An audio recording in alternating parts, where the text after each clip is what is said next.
Welcome back to yet another episode of your Re-Educated Pat podcast. In fact, today is the last episode of season 10. I'm really excited to be closing it off today with a very special guest. We are talking to Lisa Wade.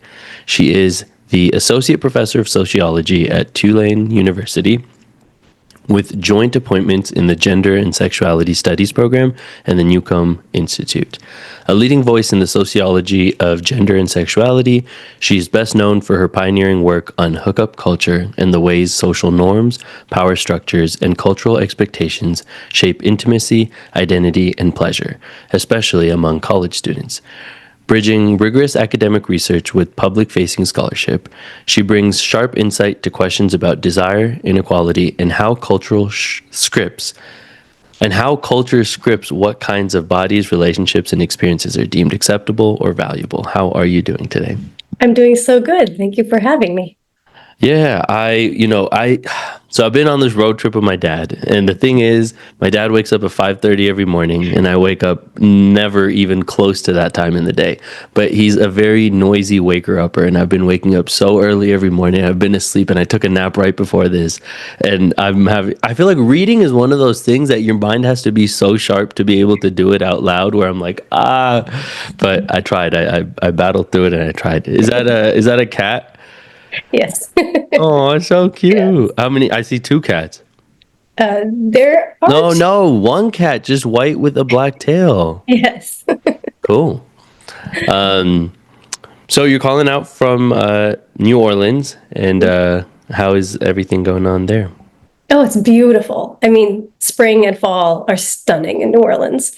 And I love summer and winter also, but it's really a gorgeous time of year. Do you get fall colors down there? Yeah. We actually got a really big snow last winter, like 10 inches of snow. It was like unprecedented. Last winter, so like a year ago? Oh, crazy. It's wild. Yeah, I just actually drove through the Rockies yesterday and was not expecting it, but we drove through a snowstorm, and my car is not prepared for it. And so that was honestly probably the most terrifying car ride I've been on, but we made it through, and I was really happy. But I was like, that's when the snow is pouring, is when you're like, I'm so glad for homes and civilization, and I'm glad we're not just stuck out here forever. But I was so just fascinated to come across your research and your work, and I just find it to be such an interesting intersection. And it's also been a particular period in my life where I feel like a lot of the things that we're going to be talking about today have relevance. And so I'm just really excited to get into it. But I want to first learn a little bit more about you. How did you find yourself interested, particularly in hookup culture and pleasure and sexuality and in your research? I mean, if you really want to go back, when I was a freshman in college, it was a quarter system, and I took my second quarter of school, a class in the sociology department about sexuality. And it was kind of, at the time, sort of glorified sex education, but it blew my mind. I mean, I'm a child of the HIV generation. I'm the HIV generation, right? So like I probably got some of the best, growing up in California, some of the best sex education that anyone had ever gotten. And yet I end up in this class, and I was blown away by how much I didn't know and how important I thought it was. So I kind of became like my campus's sex nerd during my 4 years. And so I was the nerd that showed people how to use condoms and, begged people to have healthy relationships and consent and that kind of thing. So I guess it started really early. And then I ended up getting my first master's was interdisciplinary in human sexuality, became a sociologist, and I still study sociology today. My cat just got in my drawer full of electronic things. If you heard that. I mean, they're so curious. I feel like I do relate. I love cats for that reason. I'm always like, I would do that same thing if I were you.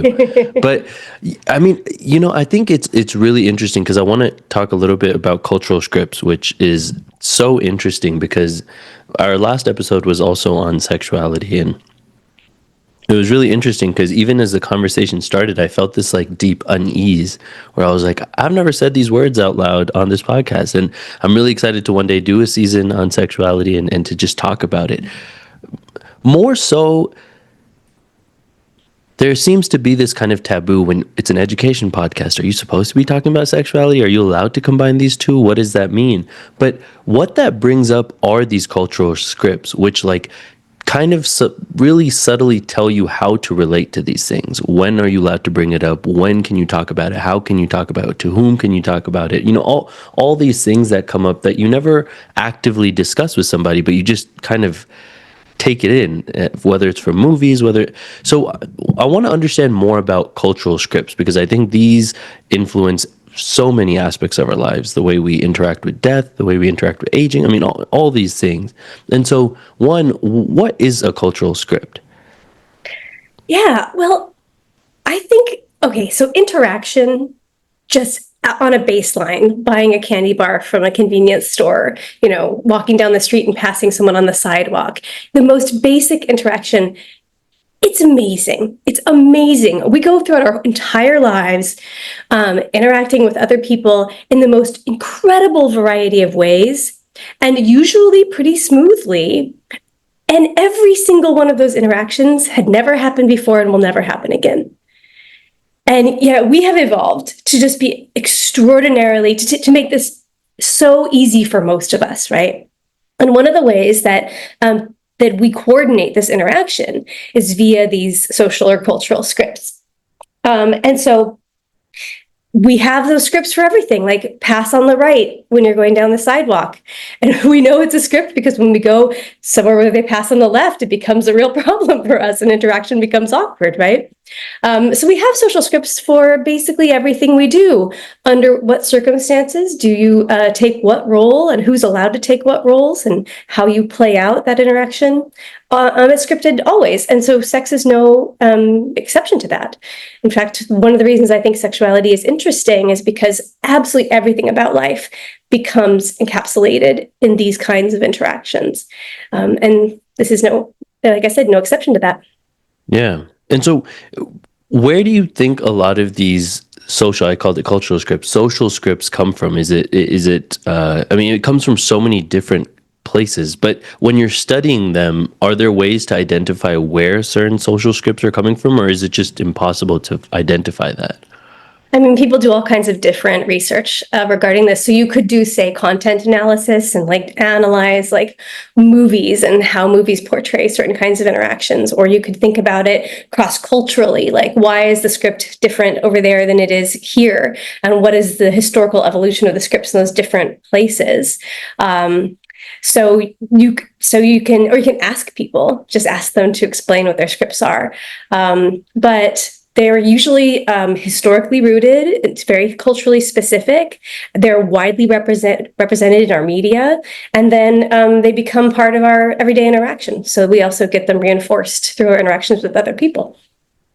I think the most fascinating part is when it becomes rooted deeply enough, you find it hard to imagine another way of things ever being. But it is only when you see that it can be different, are you like, oh, this is even something that... So I think that's something that traveling and speaking to people has helped.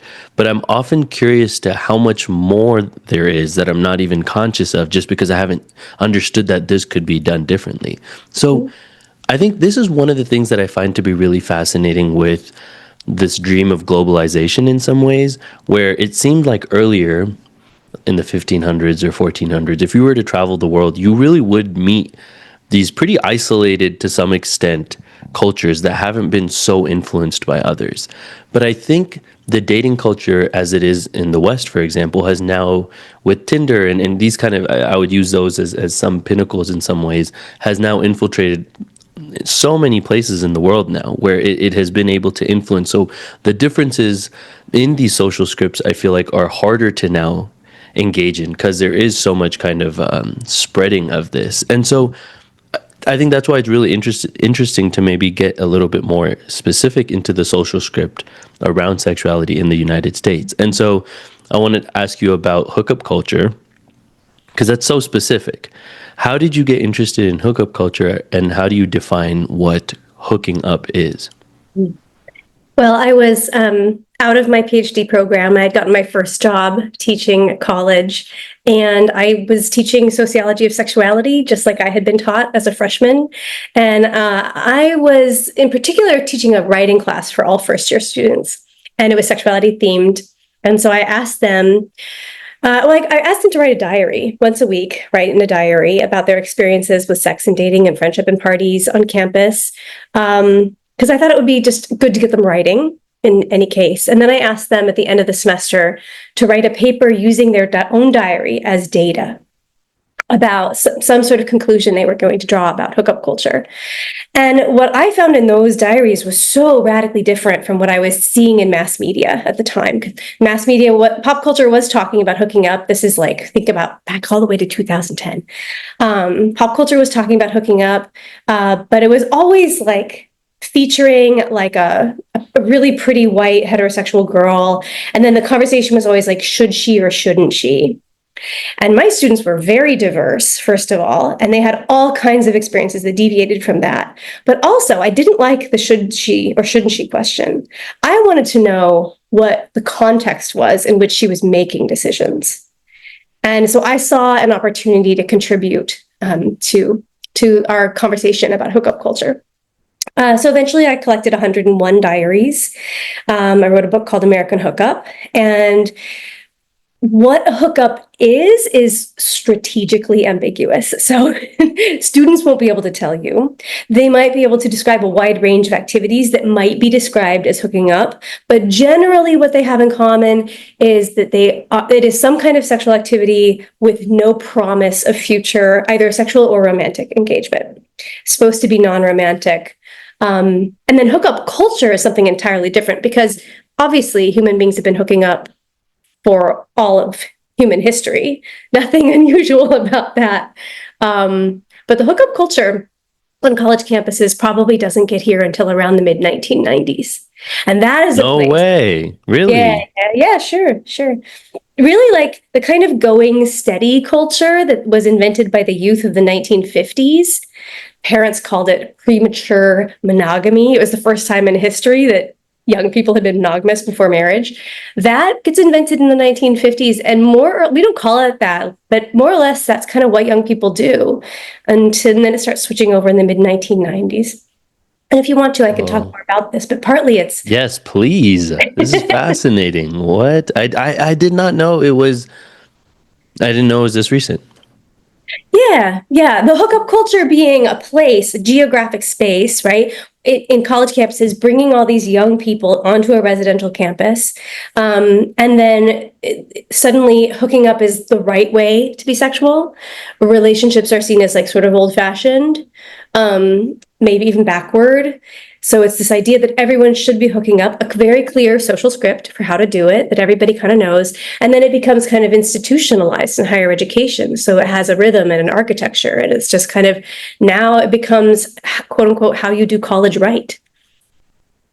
Yeah, so that kind of cultural domination of higher education doesn't happen until the mid-1990s. I mean, I would love to know so much more of this history of how... I'm curious to hear your thoughts. When social scripts change, do you think that sometimes it feels intentional? Sometimes it feels like there's people who benefit from certain ideologies being held, and so there's like this intentional attempt. But then other times it also just seems like maybe things just change kind of randomly and it's not so intentional. And even talking about this, I know, for example, the advent of birth control plays a huge role into the kind of changing and viewing of what sex can be. But do you feel like some of these changes are intentional? Yes and no. I mean, so I see intentional efforts, and we can talk about the intentional efforts to change things that get sort of chewed up by an evolving society that sort of accepts some of those efforts or not, and then get swept up into what I would call neoliberalism that starts in the 1980s with Ronald Reagan, that neoliberal political order replacing what had before been the kind of New Deal order. So for example, if you think about the social movements of the 1960s and 70s, we have the sexual revolution, gay liberation, the women's movement. The women's movement, the feminists then, they were intentionally trying to change things, right? And they wanted two things. They wanted women to have access to what was valued in society. And those were masculine things, masculine coded jobs, masculine coded hobbies, even personality traits that were coded as masculine. They wanted to be ambitious and play sports and become lawyers, right? And then on the other hand, they also wanted everyone in society to sit up and notice that the things that were coded as feminine were also valuable. And men should want to do those things as well as women. They should want to be nurses and teachers, and they should want to be compassionate and sometimes selfless and so on and so forth. And as the feminist movement sort of gets, as I said, like consumed by society, the feminists kind of get the first thing, but not the second. So sexism goes down in the decades that follows. Women do get access to those male spheres of life. But androcentrism, which is prejudice not against women, but against femininity, that goes up. It goes up. And so, this and sort of like it comes into this neoliberal shift. Neoliberalism is about freedom from interference, right? Free markets, free individuals. We're going to take all these barriers away from you, but we're not going to hold you up the way that the social safety net of the decades before had, right? So then these kids get to campus around the mid-1990s. They're the kids of the feminists of the 1970s, and they sort of apply this logic to sex on campus. They're saying, well, I have access to this masculinity. This is what's valued, so I'm going to do that. And in fact, basically in those decades, women's liberation became defined as being able to do what men do. And so they just applied that logic to sexuality. And it fit really nicely into this. There's going to be no barriers to your sexual activity, but also we're not going to protect you. You're in it on your own. And so what was the reaction to this kind of change and shift? Because I think one thing that we talked about last episode, and I've just experienced this in my travels, I feel like the United States has this really interesting kind of dichotomy where from the outside it seems like we're very sexually progressive, but I think a lot of the narratives, there is a lot of sexual, more traditional expectations around sexuality as well. And so everyone's kind of pulled in these two directions at all times where they're like, should I not? What does it mean if I do? Where I don't think that narrative happens as strongly in some other European countries and even in South American countries.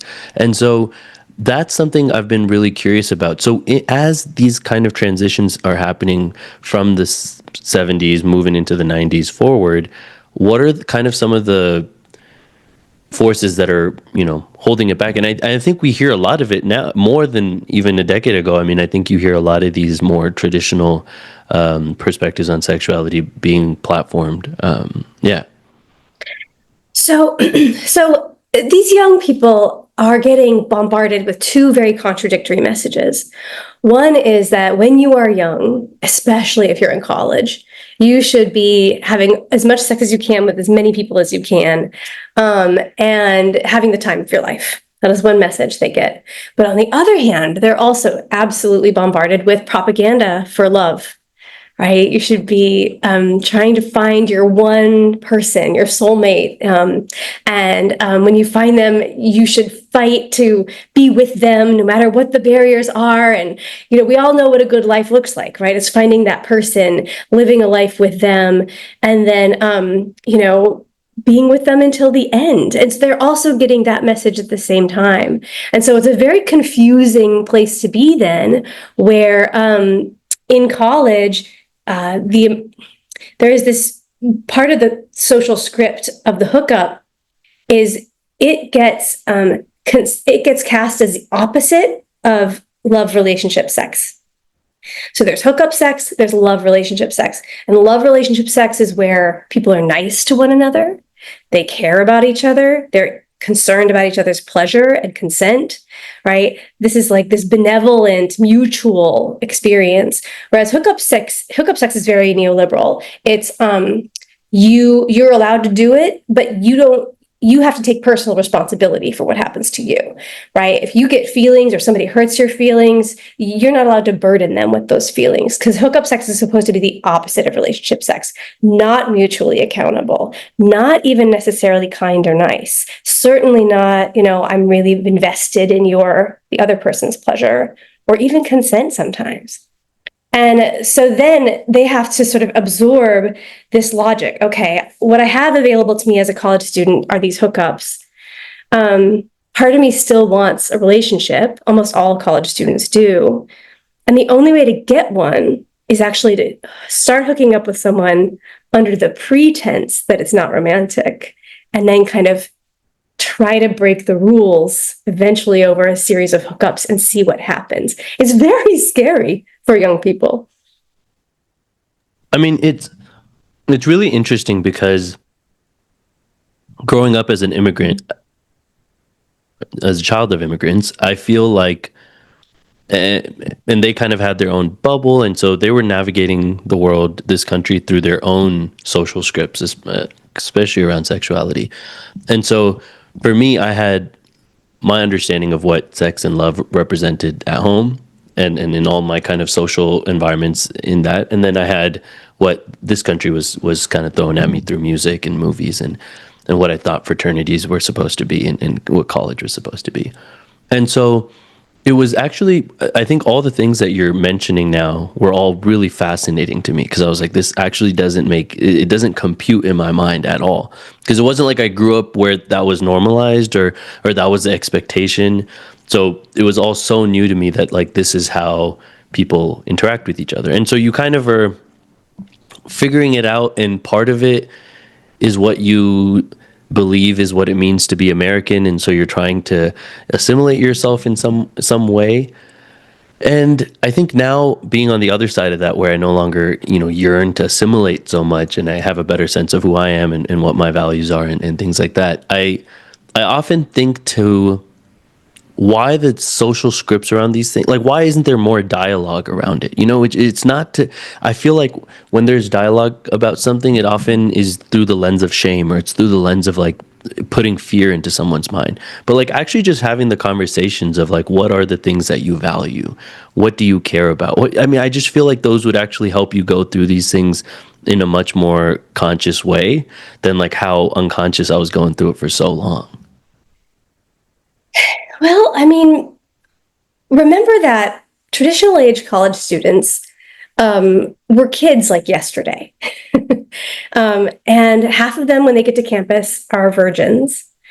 And so they are trying to learn the sexual script that is on offer. Like they've just sat down at the piano and they're plunking out Twinkle, Twinkle, Little Star. Like they're just trying to figure out the script. So, so they can fit in and belong, as you were saying, assimilate into this experience. Part of that script is these emotion rules, that you don't appear to want anything intimate emotionally with this other person. And so they're trying really hard to like be aloof, like they're supposed to be, about sex, about the other person. And if they are failing at doing that, and not everybody takes to it very well, then they get cast with the worst slur you can get in hookup culture. And it's no longer slut or prude or anything like that. It's desperate.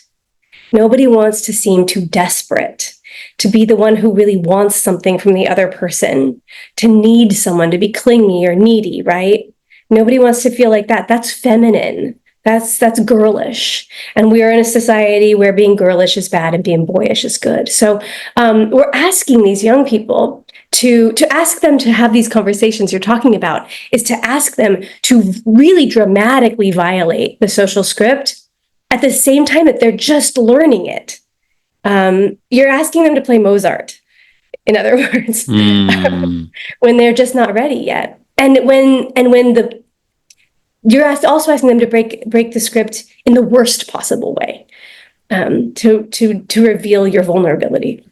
That is interesting to engage with the social script before you've even like fully picked it up yourself is tough, because you have to have experienced it to then be able to like critique it or think about it, or and that's interesting. So from what you've seen,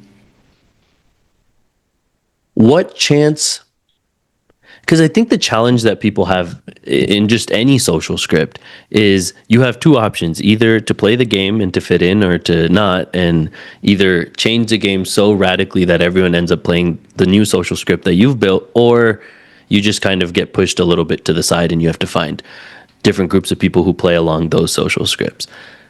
But I think sometimes when one social script can be so dominating, it becomes really challenging to then find those other pockets of people that might fall along with you. So from what you've seen, how do you feel like young adults navigate this particular space effectively?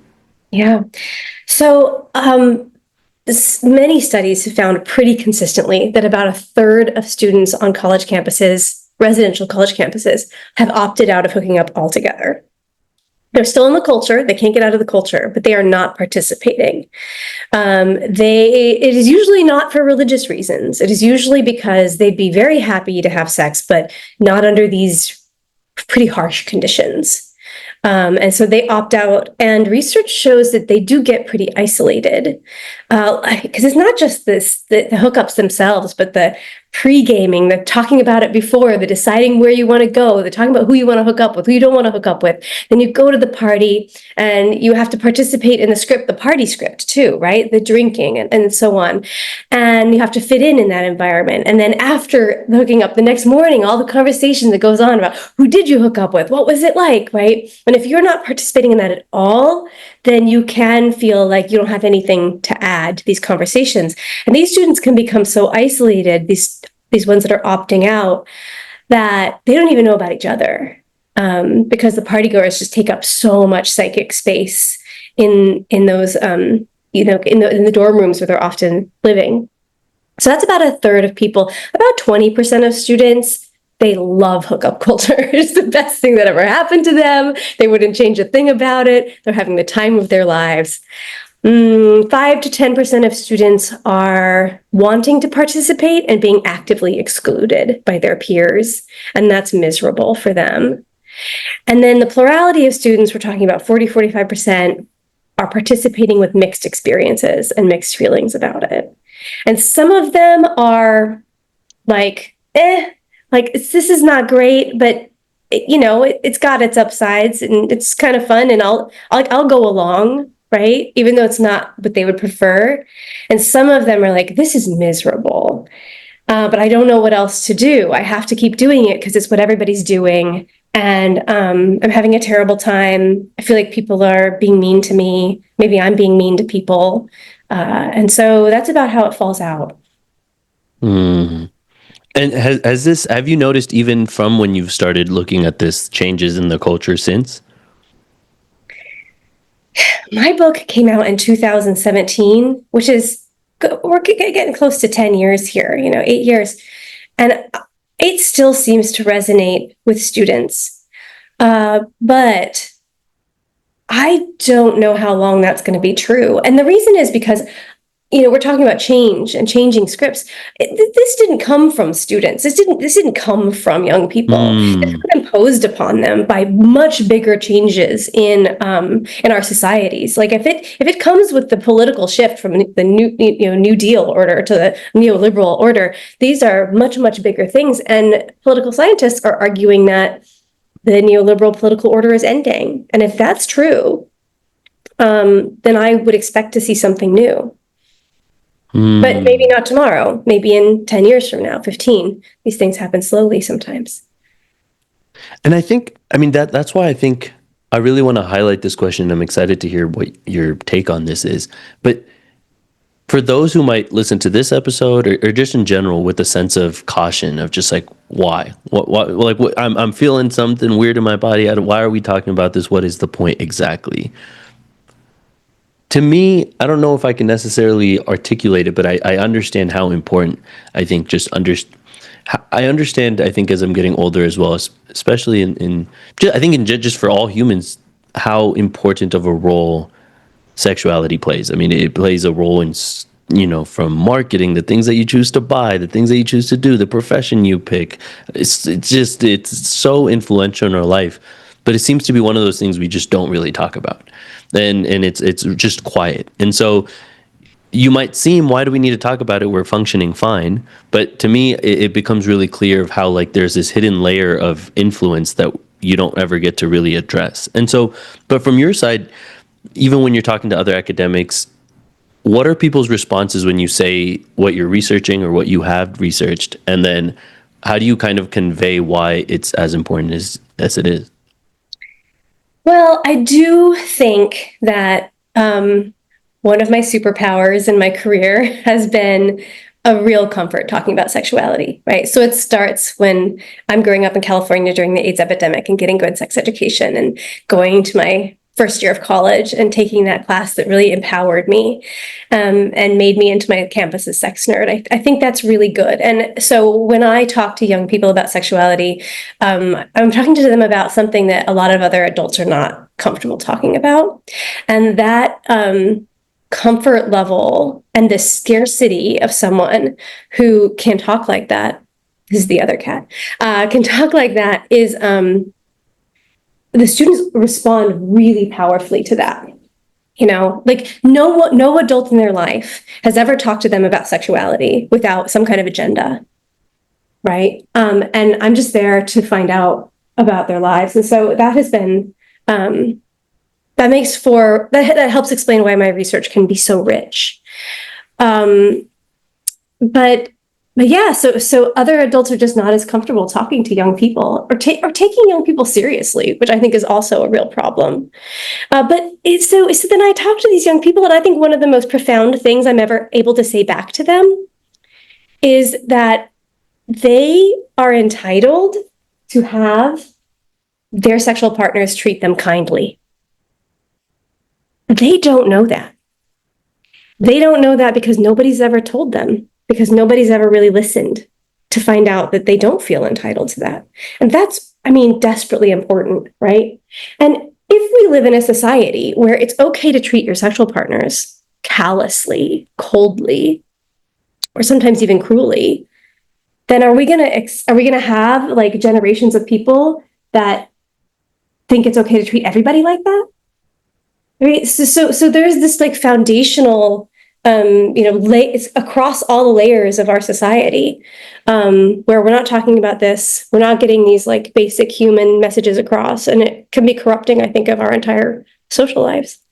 I mean, a thing that we've been reading this really good book by Diane Ravitch, and the last section that we were just reading, really interesting, but she was talking about how so many schools have been cutting all these programs in art and geography and so on and so forth, and there's kind of this STEM heavy focus that's now just been taking place. And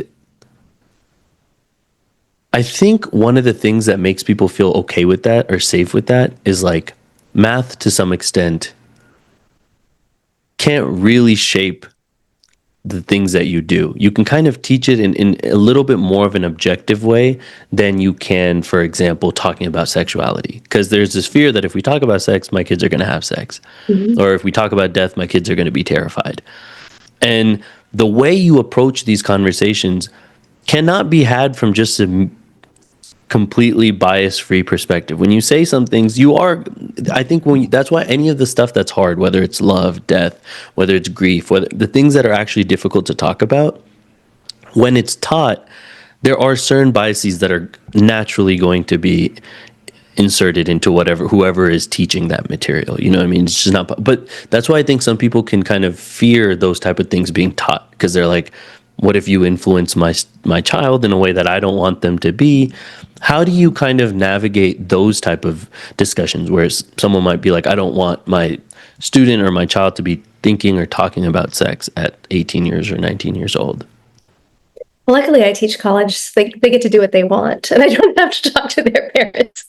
But on the bigger issue. I mean, first of all, I really take, I think it's an assumption or a myth, right? That like STEM fields, technology, engineering, math, and the so-called hard sciences are free of any sort of perspective.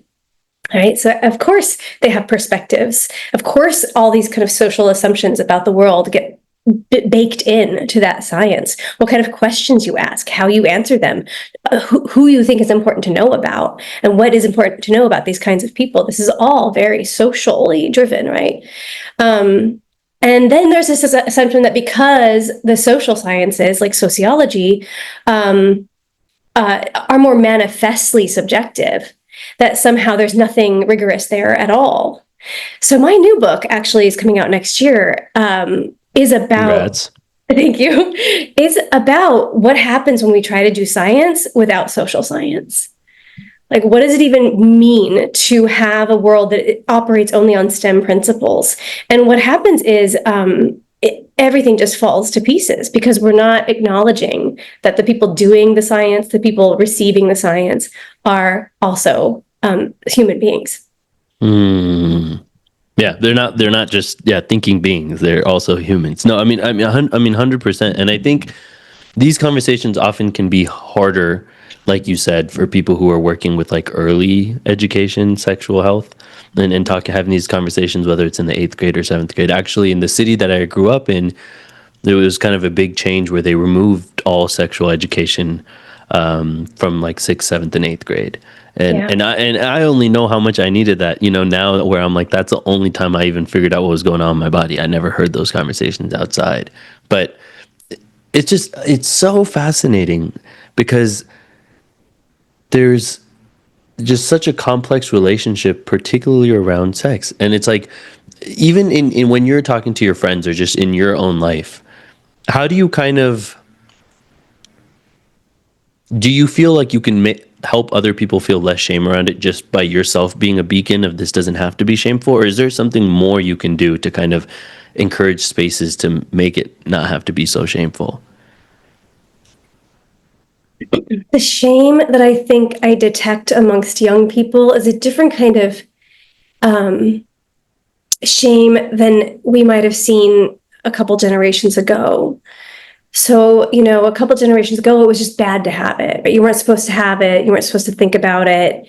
Pornography was shameful. So there is just this assumption that, like, if you were at all a sexual being, that you should hide that and suppress it.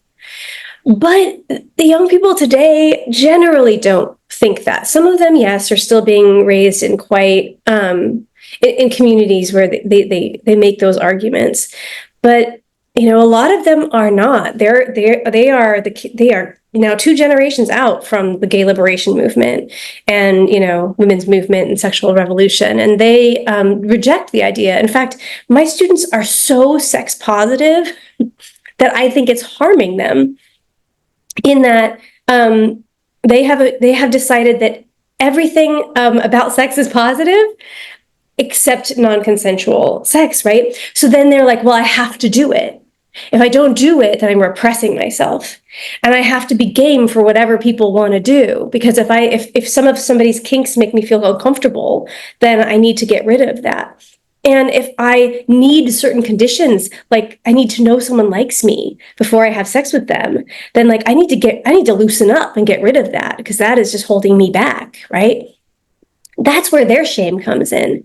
Their shame is in not feeling necessarily comfortable having sex with just about anyone in any way they like under basically any circumstances.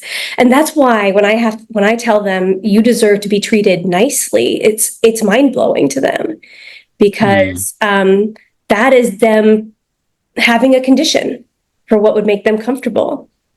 And that's really sort of not how free, liberated sex gets framed. I mean, do you feel like connecting this to pleasure? What are because I know some of your work, which has been really interesting, is just how pleasure gets centered and whose pleasure matters most. Can you expand a little bit more on what that like what it means, like to talk a bit more about what it means to have pleasure centered? Like whose pleasure matters more? Yeah, so okay, we have now a sexual culture that says that everyone should be acting the way we think a stereotypical boy would, a young stereotypical guy, right? So the sexuality that is privileged is the kind of sexuality that we associate with. It's not necessarily what men want, but we associate with the stereotype of masculine approaches to sex. And so in that environment, you're inevitably it's still a very gendered environment, right? Both men and women are given permission to do this, but there's this assumption, right, that like women aren't going to be as good at it as men are, and that women are sort of playing a man's game. And part of that masculinizing of the sexual script there is continuing to privilege the kinds of sex acts that give men orgasms, that kind of privilege the kind of oral sex. So putting oral sex on men in front of intercourse and putting oral sex on women way behind it somewhere else, such that it probably doesn't happen very often. It's this sort of definition of sex as successful if he has an orgasm. And also over once he has an orgasm, and sort of this kind of decentering and deprioritizing of women's orgasmic pleasure across the board. And both men and women tend to accept that men's orgasms are kind of what this is all about. In fact, I had one student, he was bisexual, and he hooked up with both men and women, and he was reflecting on this, and he said, you know, when I hook up with men, I focus on giving them an orgasm, and when I hook up with women, I focus on getting my own orgasm. And so that gendered nature of hookup culture was affecting even his encounters. I mean, that is so interesting, because I wonder if you can extrapolate from that things about how people interact with each other and pleasure outside of orgasms. Like when people are deciding what food to eat. Could you think there's a way, is this more just specific to orgasms, or can it actually be extrapolated out? I mean, think about how we gender everything, including food, right? A masculine meal is like a burger or a steak, right? A feminine meal is a salad. And we consider when women eat a burger or a steak, we're like, yeah, you're not a sissy girl who cares about your waistline and all that stuff. You're like badass like boys. But when boys order salads all the time, we're like, why are you eating like that? You're eating like a rabbit, like a girl, right? And so we actually do that across the board because we value masculinity and not femininity. We are really comfortable when women do a little bit of masculinity, when they absorb that a little bit of masculine personality. But we're very uncomfortable still when men absorb femininity, because when they do that, it's absorbing something that's devalued rather than valued. Same thing with occupations, same thing with hobbies. Great for a woman to be a chemist, a little funny for a guy to be a teacher or a nurse, right? Great for women to play sports, a little funny when men decide they want to do dance. It's just great when women wear pants, a little odd when a man wears a skirt. It's just across the board. I mean, it's fascinating. I mean, it's crazy because it is everywhere. And it's just... Then I guess the next question is it there because it was beneficial, or is it there because it benefited some? Like, you know, like it's like, I've always been curious about that with social scripts and just in general, because some people argue that. Some people would argue maybe that these things are in place because for X, Y, and Z reason, it was beneficial for humans to be this way, blah, blah, blah, blah, blah. And then other people would say it's this way because a few people benefited from it and they wanted it to be that way. And so they exerted their power to make it that way. And then they continued benefiting while those who didn't benefit it didn't.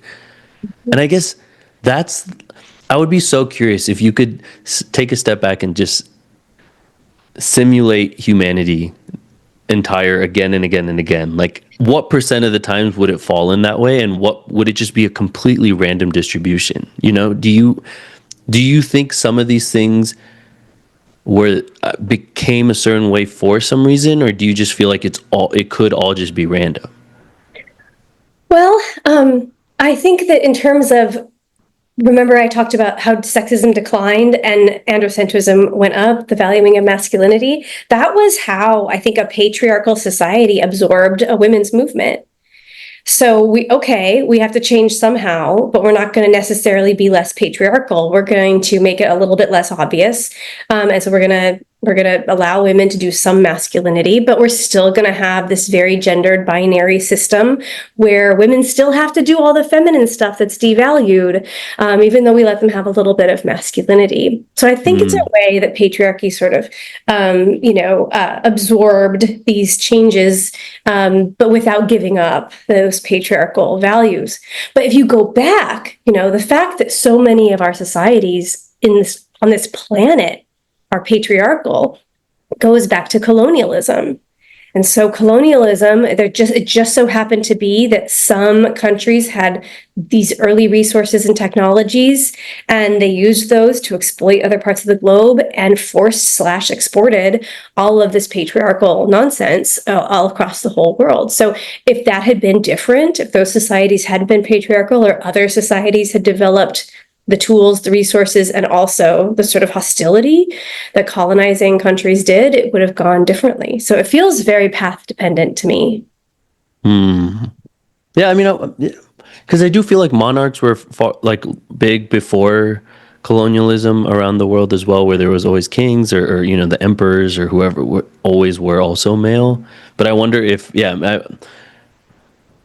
because there's only one way to tell, and the only way to tell that is if you were to start humanity over again and be like, how would it turn out? And because you can't, no matter how things change, you can never tell whether it was like some biological just inevitability or whether it was even if something happens now, you can't tell whether it happened because of something that happened 10,000 years ago, and only because of that is everything the way it is now. And I guess that's why having these conversations can be tough, because some people might say like, sex should, it's an inevitability that maybe we don't talk very openly about sex, and anyone who does is like an outlier, and then this is just how it has to be done. And I think oftentimes these type of conversations face a lot of resilience at that particular period, where it's like a lot of people are like, I say this just from personal experience, where I think I'm a really open-minded person from the types of environments that I grew up in. And it's been interesting to kind of even, I don't know, accept myself, I think, in this process of like who I am. And even, it's been really maybe the last 6 months, I've like accepted myself as a sensual being, and not to be like, that's a wrong thing, be like, you know what, like I feel these ways. I'm okay to feel these ways. And it's okay to feel like you're sexy sometimes. Like there's nothing wrong with that. Like rather than being like, oh, this is something you got to hide. Like you got to, you're not supposed to show your skin. You're not supposed to show your body. You're not supposed, but it's like unlearning that causes all these kind of chain events. The hard thing, I think, and I'm curious to hear your opinion on this, is that it can sometimes feel like, oh, I'm doing the right thing by like liberating myself, by becoming more free and this and that. But then it's just so insane to see how many people really don't think that's the case. Like, oh, like you've become free, so you're able to like talk more about these things, but they don't view that as like necessarily being a better state than their more traditional way of viewing the world. And so how do you kind of identify whether opening space to have these type of conversations is actually pushing people towards like another ideology, rather than where an ideology around like being conservative or traditional about these things? Are they not just two different ideologies that have different kind of values? Is one necessarily better? Well, I think a couple things about that. One is, who is deciding what sexual liberation looks like? And as I mentioned before, like it kind of across the board after the 1970s, women's liberation got defined as whatever men do. And that's not liberation. That is a forcing mechanism, right? On women, that if you want to feel liberated, you have to do this. And if you do that, you're not liberated. So even though we have this concept of liberation and this just discourse about liberation, there's nothing liberating about saying there's only one way to be a liberated woman, or a liberated person for that matter. So, who's deciding how we define freedom? But then also, why would it be that there's only one definition that everyone has to conform to? when I study my college students, the whole range of possible desires is present in these young people. And there's no one definition, there's no one way they should be sexual, if at all. They need a menu of options, not someone saying, here's your one way you have to be if you want to be free. That's not okay. That is so interesting. Yeah. I guess what people are afraid of is that when you're given options, you'll take a choice that they don't agree with. And I think that's what people are fundamentally terrified of. And I think one thing that I've learned is people are usually more afraid of that if they don't really know why they're doing it either. And the only reason they're doing it is because someone else just told them and they just took it. And so because they can't communicate why they might think that that's a beneficial thing to do, then they're kind of forced on being like, let me just limit your options so you don't even question whether you should be a different way or not. Mm-hmm. And I think that's why freedom can be so terrifying, because you're giving them up to either their own rationality or the manipulation of the world, and one or the other. Well, and let me put this in context a little bit. If we did let everyone do whatever they wanted to around sexuality, look, it would threaten heterosexuality. Heterosexuality threatens or it preserves the gender binary and the idea that men and women should be together. If we don't have heterosexuality as sort of an enforced norm, then women may not have men's babies, right? And maybe they won't marry at all. Maybe they'll live lives separate from men and have all the beautiful things in life without a man present. They won't. So like, if we let people do whatever they want sexually, now we're challenging heterosexuality, we're challenging marriage, we're challenging women's reproductive roles in society. We're also challenging race, because one of the things that rules about sexuality have historically in this country been about is making sure that white people stay white and non-white people stay non-white. Because if you start having children across those color lines, then you have babies that don't fit into those categories. And if you don't have the categories, then you can't have inequality. So we're threatening the sort of white supremacist society when we let people choose who they have sex with and kids with. So like, this sexuality is extremely threatening to all of these powers that be. And so it's not merely that people are like, oh, I feel like I have this sort of divine expectation, but sort of, divine granted idea of what's right and wrong. That's how it gets framed. But actually, it's about preserving all these power inequalities. I